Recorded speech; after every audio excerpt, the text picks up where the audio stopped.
My name is Sarah Chin. I'm 26 years old, and 6 months ago I learned that the people who raised me would rather see me dead than poor. When I was fighting for my life in intensive care, they didn't just abandon me. They told the doctors I wasn't worth saving. But what they didn't know was that I could hear everything. And what they definitely didn't expect was the letter I left waiting for them when they came to collect what they thought was rightfully theirs. If you've ever felt like you didn't belong in your own family, hit that subscribe button. You're going to want to see how I turned their betrayal into my freedom. I grew up in the affluent suburbs of Portland, Oregon, in a sprawling modern house with floor-to-ceiling windows and a 3-car garage. From the outside, we were the picture-perfect family. Successful parents, 2 accomplished daughters, annual ski trips to Aspen, and enough money to make problems disappear. But money can't buy genuine love, and I learned that lesson the hardest way possible. My first clue that something was different came when I was 8 years old. My younger sister Emma had broken Mom's favorite crystal vase while practicing her dance routine in the living room. When Mom discovered the shattered pieces, I was already cleaning them up. Who did this? Mom demanded, her voice sharp with anger. I did, I said automatically, not even thinking about it. Later that evening, I overheard Mom on the phone with her sister. Sarah's always been so eager to take responsibility, not like Emma. Emma has such a free spirit. I don't want to crush that creativity. That became the pattern.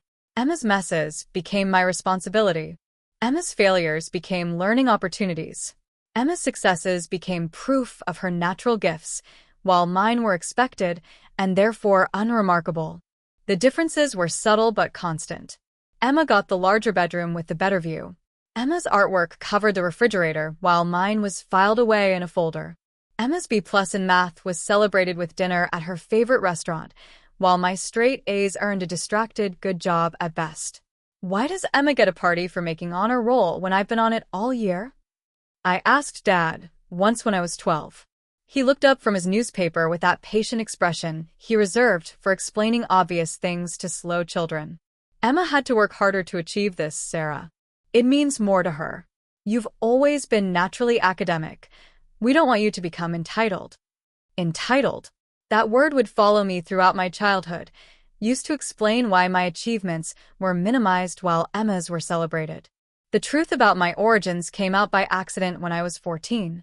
Emma and I were both sick with the flu, and Mom was digging through the medicine cabinet for thermometers. A sealed envelope fell out from behind the cold medicine, and childhood photos scattered across the bathroom floor. But these weren't photos I recognized. A young Asian woman holding a newborn baby. The same woman, slightly older, with a toddler who looked remarkably like me. And on the back of one photo, in Mom's handwriting, Sarah's birth mother, Linda. Age 2. I stared at the photos, my world tilting on its axis. The woman in the pictures looked nothing like Mom, but everything like me. The same dark hair, the same almond-shaped eyes, the same small build that had always made me stand out in a family of tall, blonde, blue-eyed people. Mom, I called, my voice barely steady. What are these? She appeared in the doorway, took one look at the scattered photos, and her face went white. For a moment, neither of us spoke. Where did you get those? She asked finally. They fell out of the medicine cabinet. This woman, the writing says she's my birth mother. Mom sank onto the edge of the bathtub, suddenly looking older than her 42 years. We plan to tell you when you were older, she said quietly. When you could understand. Understand what? That I'm adopted? That you've been lying to me my entire life? We haven't been lying, she protested. We're your real parents. Biology doesn't make family. But even as she said the words, they felt hollow. If biology didn't matter, why did I always feel like an outsider? Why was I held to different standards? Why did Emma's natural talents shine while mine were dismissed as effortless? That night at dinner, the conversation was stilted and awkward. Dad had been briefed by Mom, and they both watched me with careful expressions, as if I might explode at any moment.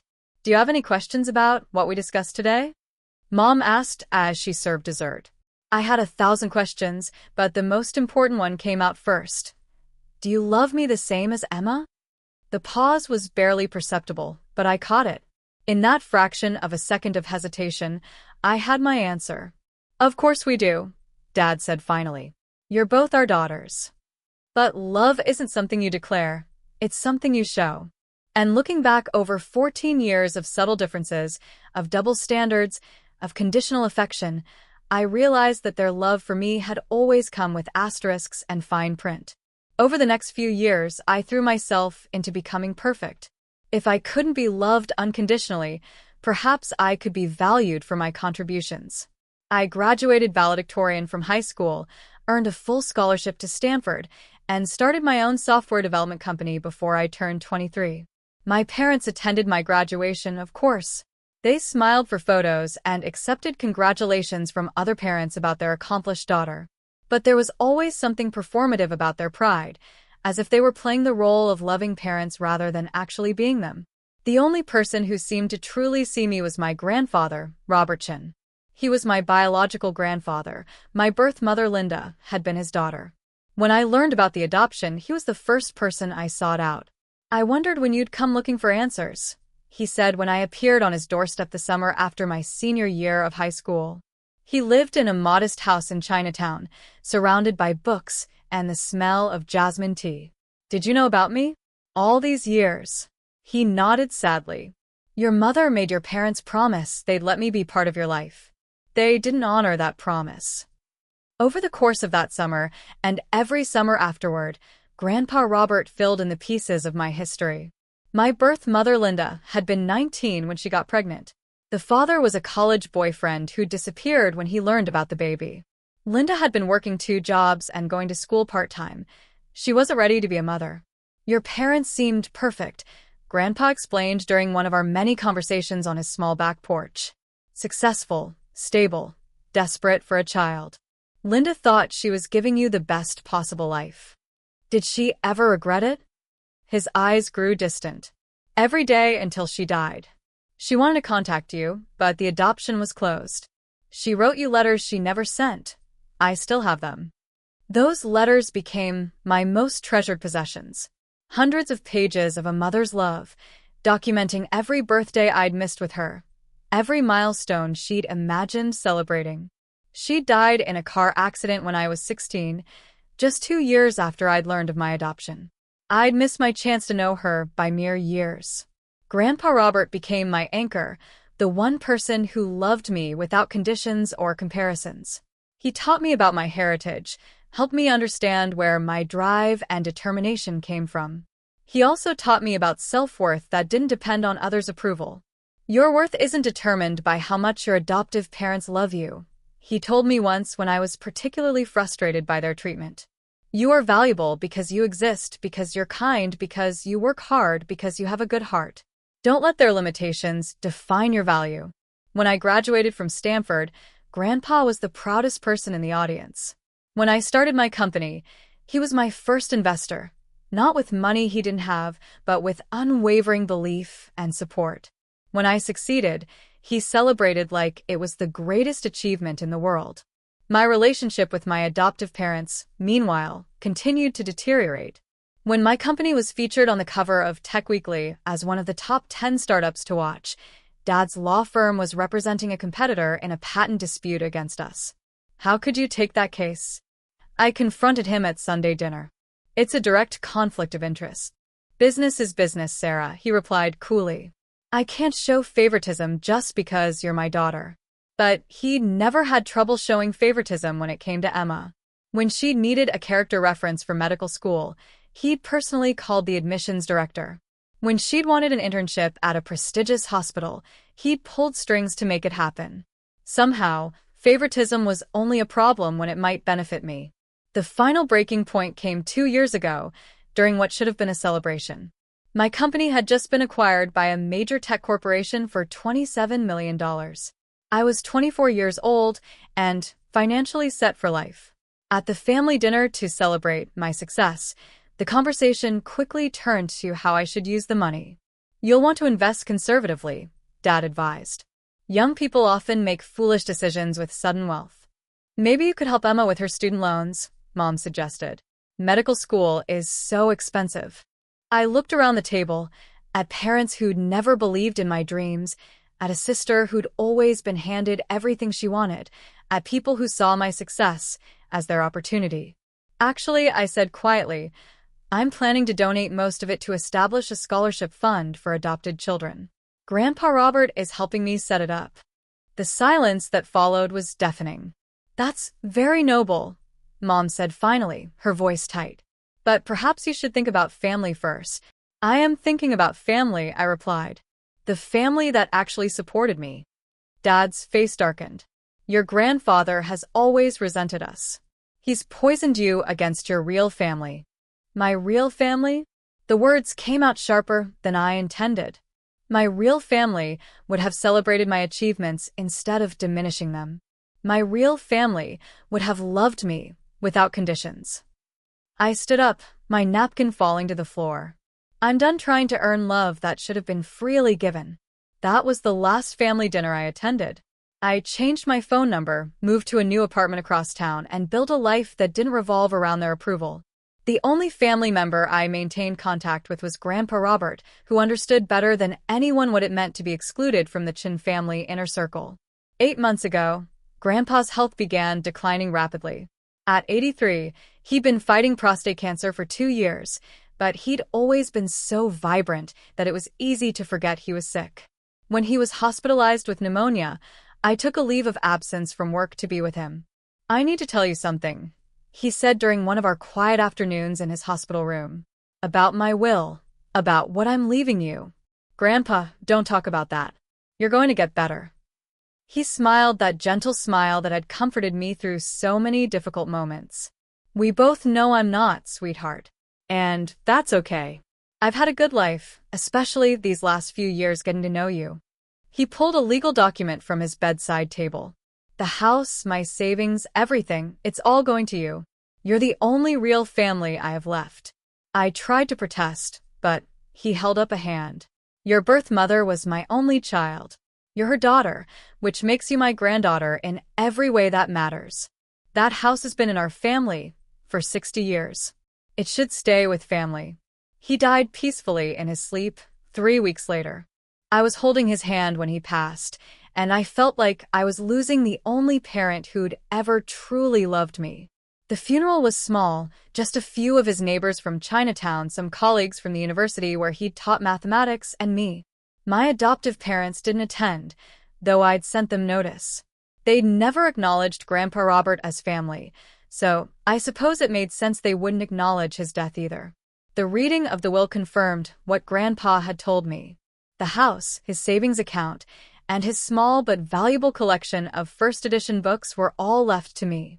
It wasn't a fortune, but it was enough to buy a different kind of security, the security of knowing someone had loved me enough to include me in their legacy. That's when my adoptive parents suddenly remembered I existed. The first call came the day after the will reading. Mom's voice was carefully modulated, the tone she used for unpleasant but necessary conversations. Sarah, honey, we heard about Robert's passing. We're so sorry for your loss. Thank you, I replied cautiously. We also heard about the will.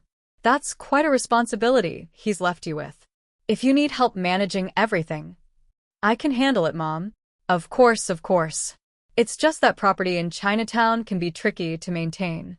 Maybe we could help you find a good real estate agent, get it sold quickly before it becomes a burden. And there it was. Not concern for my grief, not acknowledgement of the relationship I'd lost, but immediate focus on liquidating assets. I'm not selling the house, I said firmly. I'm moving into it. The pause on the other end of the line was telling. Moving into it? Sarah, that's a very ethnic neighborhood.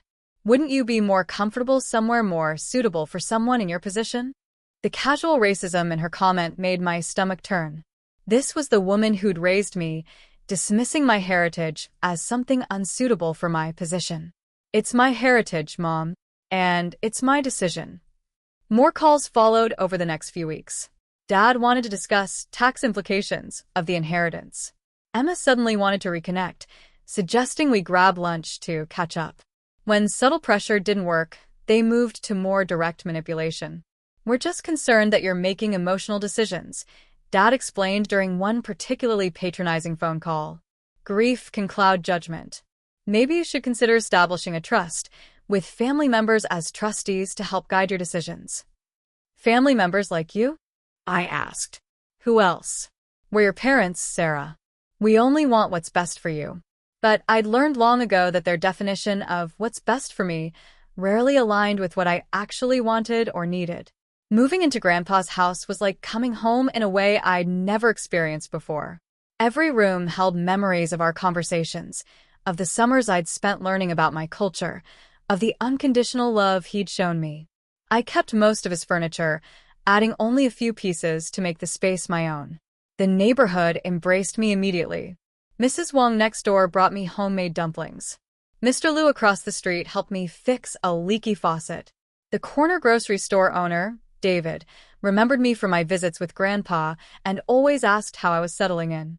For the first time in my life, I felt like I belonged somewhere. That feeling of belonging made the accident even more devastating when it happened 3 months later. It was a Thursday evening in late October. I'd been working late at my new office.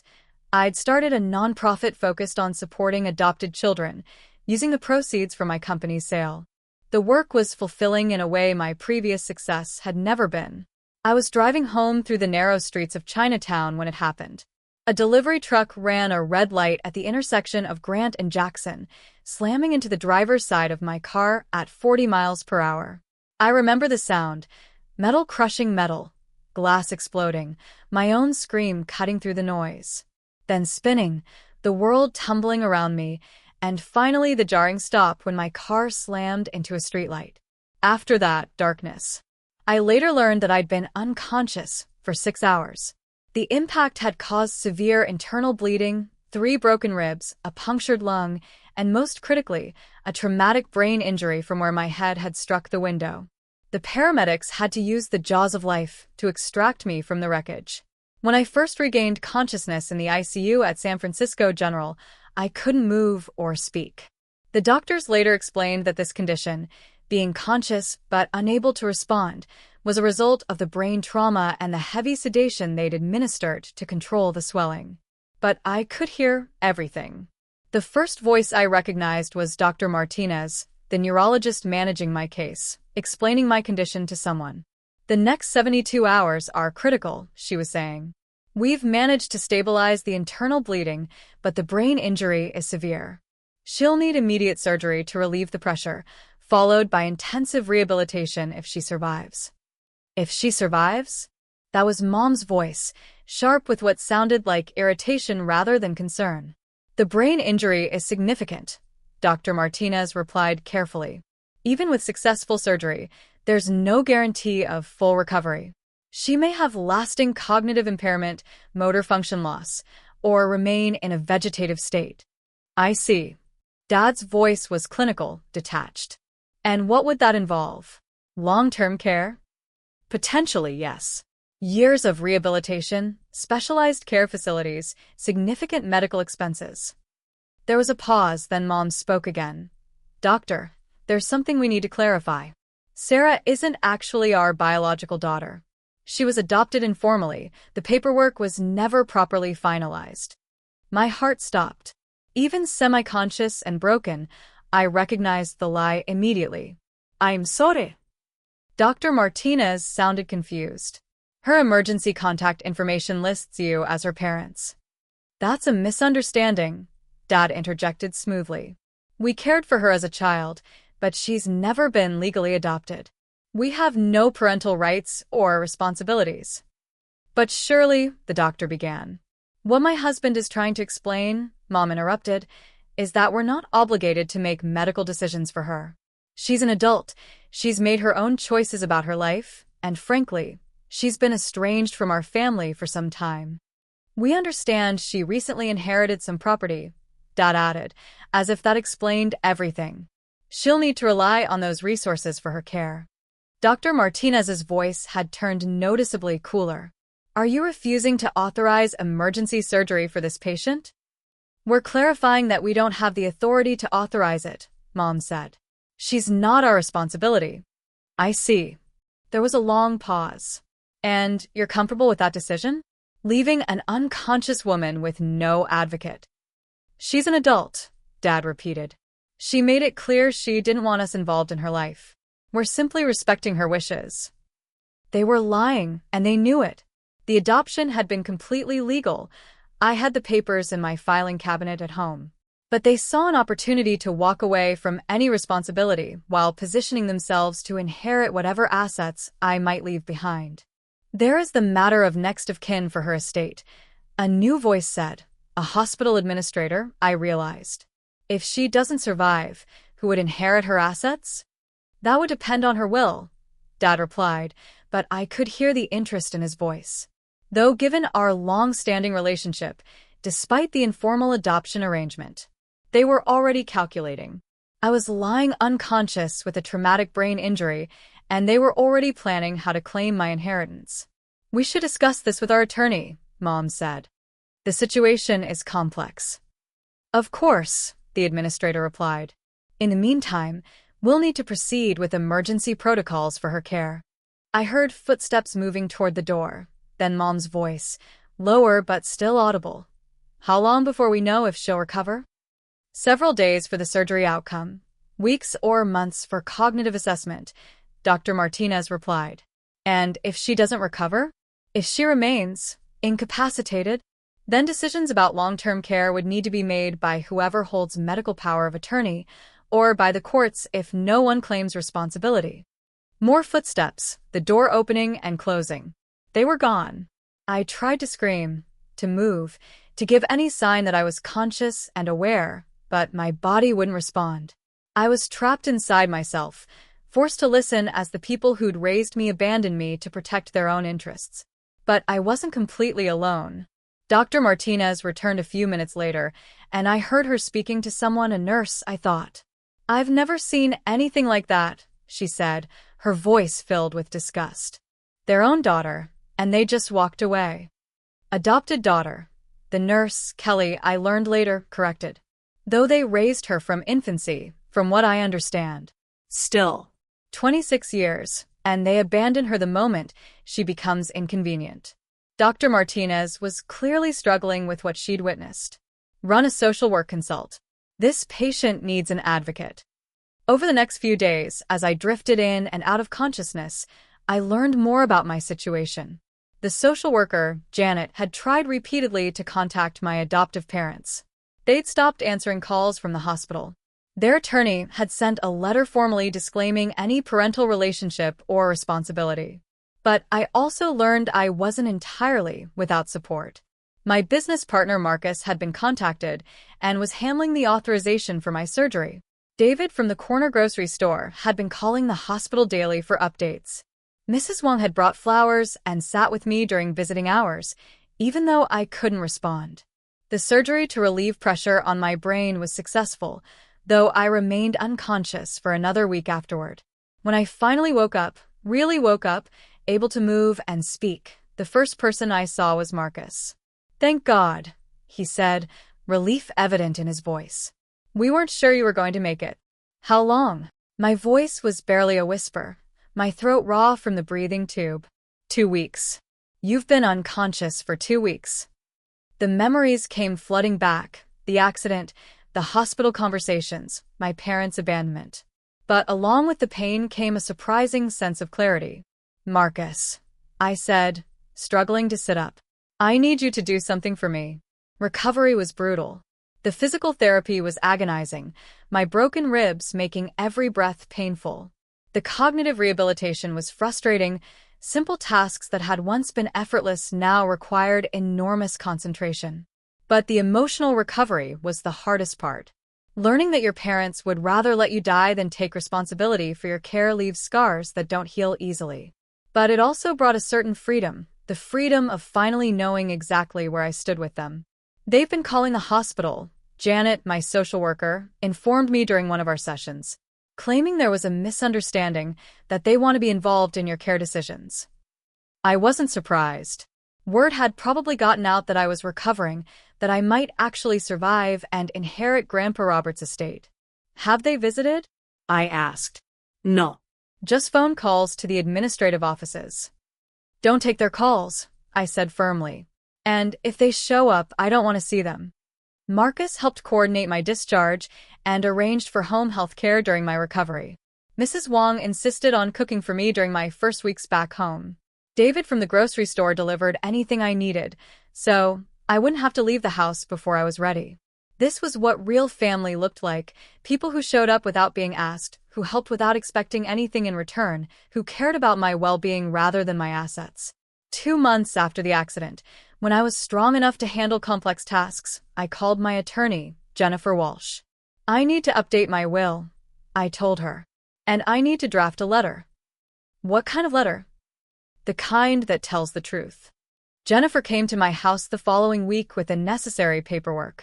As we reviewed the details of my new will, which left everything to a foundation supporting adopted children, with provisions for Mrs. Wong and David, who had shown me such kindness, she asked about the letter.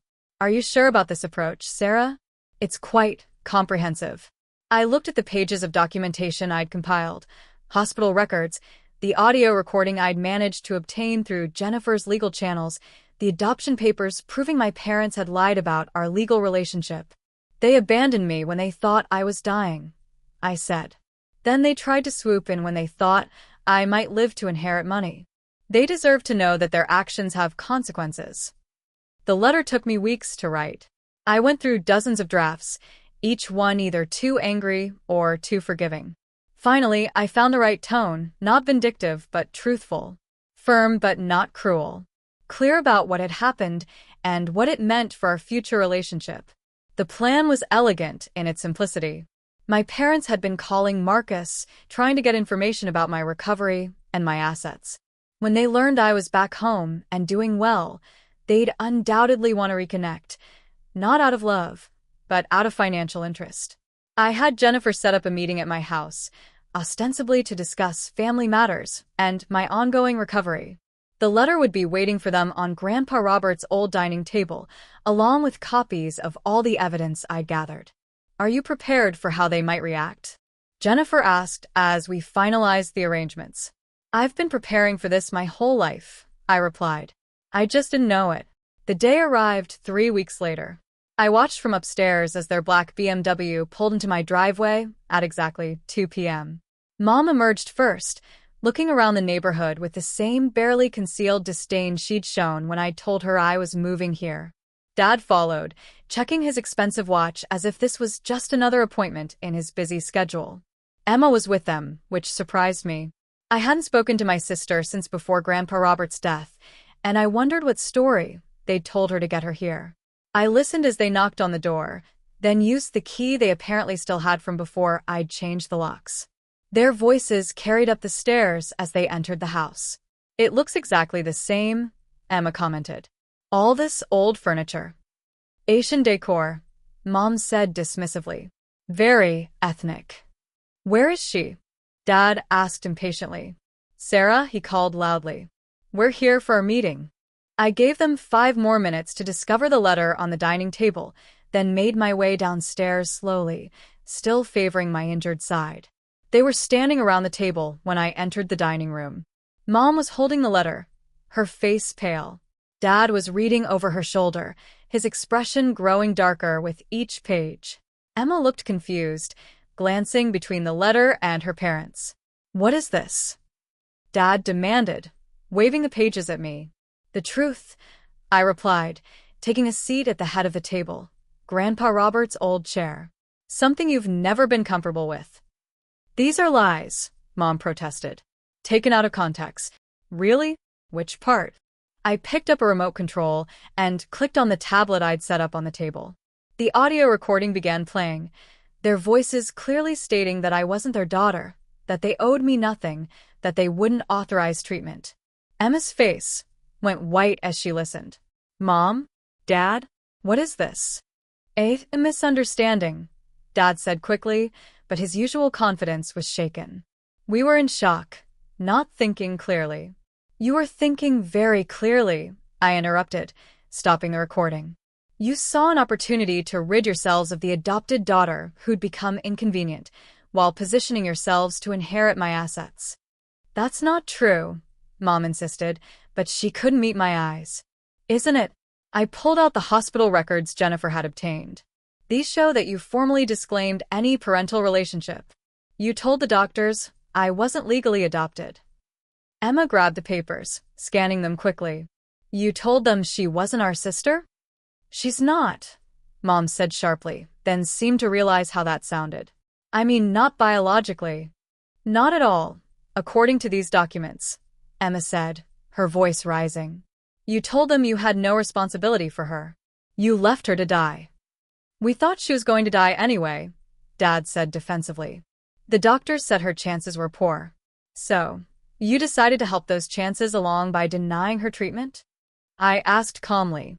The room fell silent except for the sound of Emma flipping through pages, reading the evidence of our parents' abandonment. How could you do this? Emma finally asked, looking at our parents with horror. She's our sister. She's been our sister for 26 years. Half-sister, Mom corrected automatically. And she made it clear she didn't want to be part of this family anymore. So, you took her at her word when she was angry at Thanksgiving, but ignored her when she was dying in a hospital? Emma's voice was shaking. Do you realize what you've done? What we've done? Dad's face was flushing red. What about what she's done? Turning you against us, manipulating you with these recordings. I'm not manipulating anyone, I said quietly. I'm simply showing you who you really are. Mom suddenly changed tactics, her voice becoming soft and pleading. Sarah, honey, you have to understand. We were scared, confused. We just learned our daughter was critically injured. We weren't thinking rationally. Your daughter? I raised an eyebrow. Because according to this legal document you submitted to the hospital, I'm not your daughter at all. The lies were unraveling, and they knew it. I watched as they exchanged glances, trying to find a way to spin the evidence, to rewrite history in a way that made them the victims. We came here today to make things right, Dad tried. To discuss how we can support your recovery, be a family again. You came here because you heard I was better. I corrected. Because you heard I'd inherited Grandpa's estate, and you wanted to make sure you'd still have access to it. That's not, Mom began. Please. I held up a hand. I've had 3 months to think about this. 3 months of recovery while the people who claimed to be my family for 26 years didn't visit once, didn't call once, didn't show the slightest concern for my well-being. Emma was crying now, still clutching the hospital records. I didn't know, she whispered. I swear I didn't know what they'd done. I believe you, I said gently. That's why you're welcome to stay when they leave. When we leave. Dad stood up abruptly.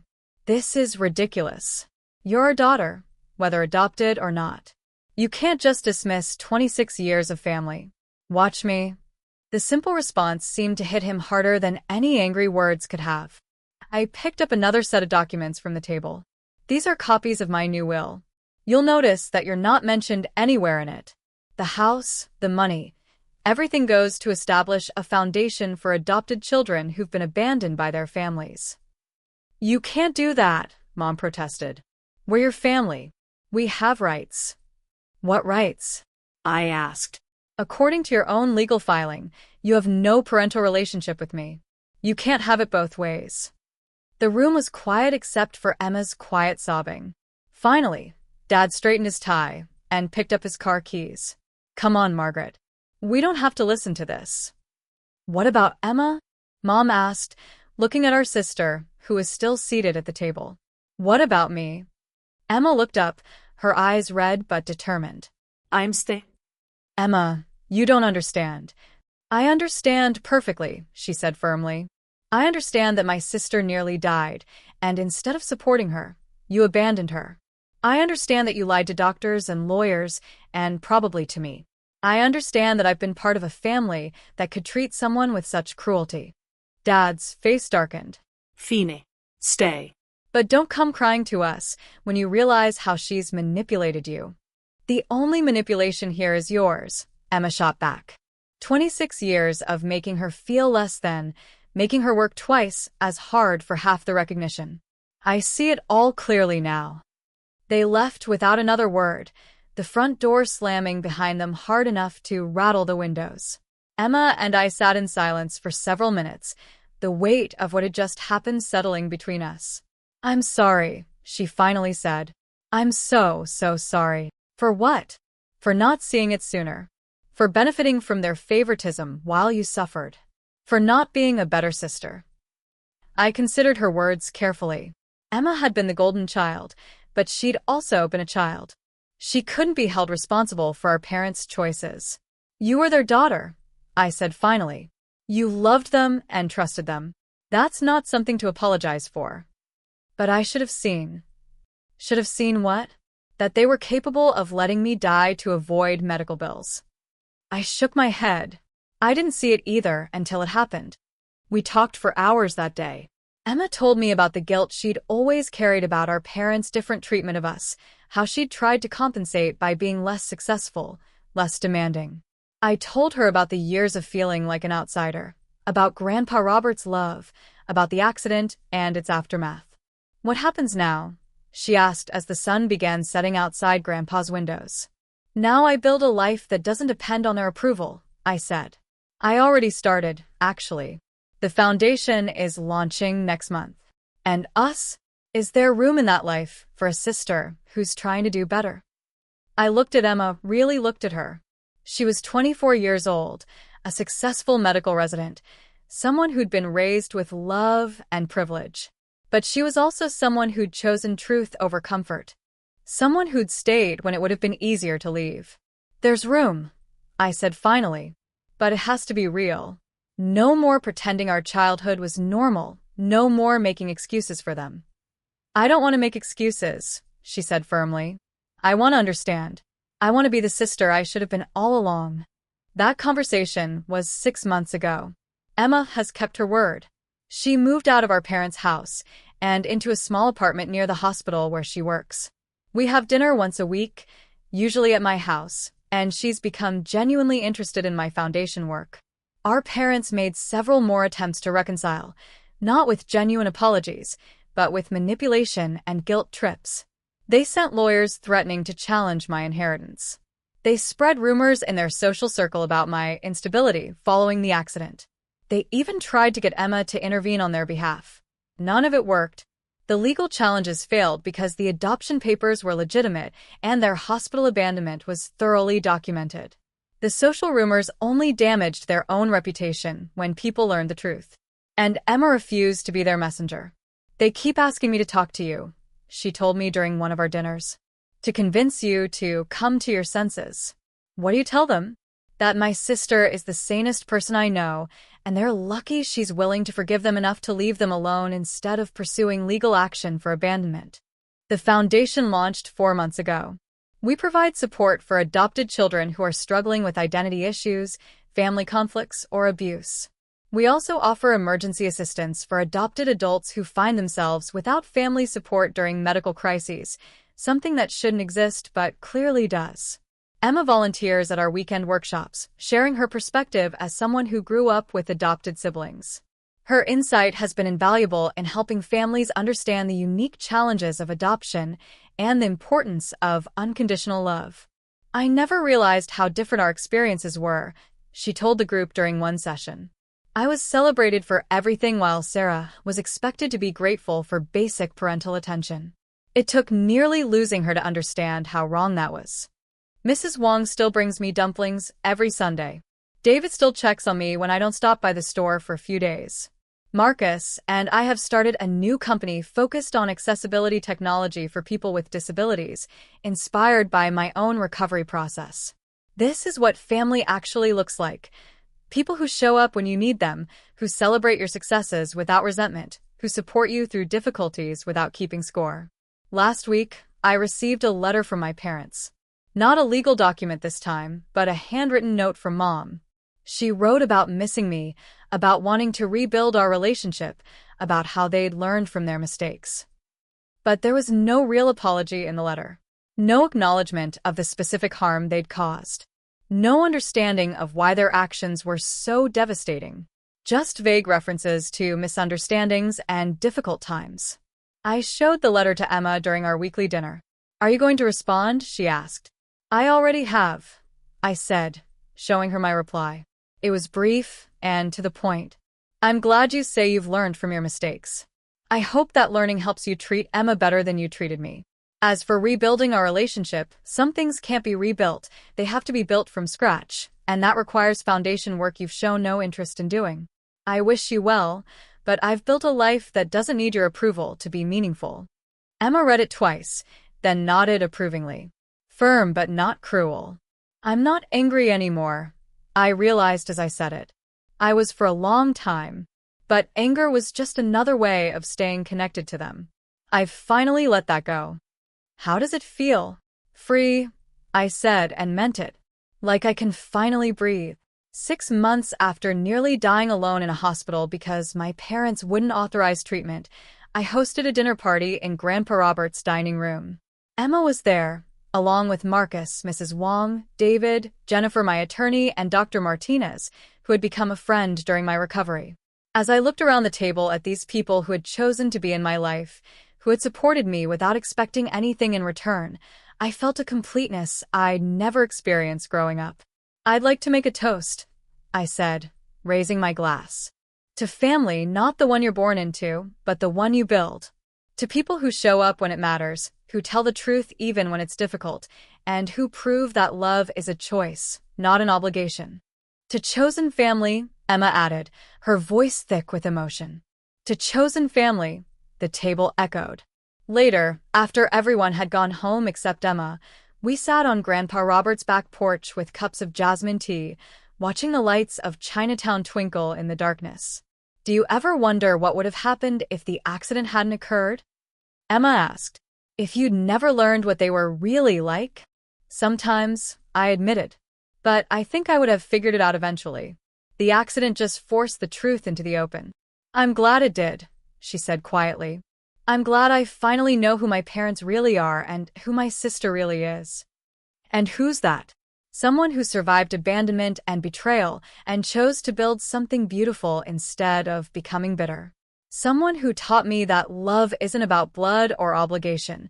It's about showing up consistently, even when it's hard. I thought about that conversation as I wrote the story, about how the worst betrayal of my life had ultimately led to the most authentic relationships I'd ever experienced, about how nearly dying had taught me how to truly live. My parents never did acknowledge what they'd done. They never apologized for abandoning me when I needed them most, never took responsibility for 26 years of conditional love. But I've stopped waiting for that acknowledgement, stopped needing their validation to know my own worth. The foundation is thriving. Emma and I are building a real relationship based on honesty and mutual respect. My chosen family continues to grow as I meet others who understand that family is defined by actions, not genetics. If you're watching this and you've experienced family betrayal or abandonment, know that you're not alone. Know that their inability to love you properly says nothing about your worth and everything about their limitations. Know that you can build a family of people who see you, value you, and choose you every day. The family you create for yourself can be more powerful, more loving, and more real than the one you were born into. Sometimes the people who should love us most are the least capable of actually doing so. But that doesn't mean we're unlovable. It means we need to find our people elsewhere. And when you do find them, when you build that chosen family of people who show up consistently and love unconditionally, you'll understand what I learned in that hospital room. Real family doesn't abandon you when things get difficult. Real family fights for you, advocates for you, and chooses you again and again. The letter I left for my parents wasn't about revenge. It was about truth. Truth about their choices, truth about the consequences, and truth about my worth that didn't depend on their recognition. Sometimes the most loving thing you can do for yourself is to stop trying to earn love from people who aren't capable of giving it freely. Sometimes the most powerful thing you can do is walk away and build something better. I walked away from parents who saw me as a burden and an obligation. I walked toward people who see me as a gift and a choice. That walk, difficult as it was, led me home to myself and to a family that actually deserves the name. Thank you for listening to my story. If it resonated with you, please share it with someone who might need to hear that they too can rewrite their ending. Remember, family isn't always about blood. Sometimes it's about finding the people who choose to stay when everyone else walks away. And sometimes, the best revenge against people who try to diminish your worth is simply living a life so full of genuine love and purpose that their opinion becomes irrelevant. That's the life I'm building now, one chosen relationship at a time. That's the inheritance Grandpa Robert really left me, not money or property, but the understanding that family is something you create, not something you're born into. The ending I've written for myself is so much better than the one they tried to write for me. And if you're still writing yours, know that you have the power to make it beautiful, regardless of how it began.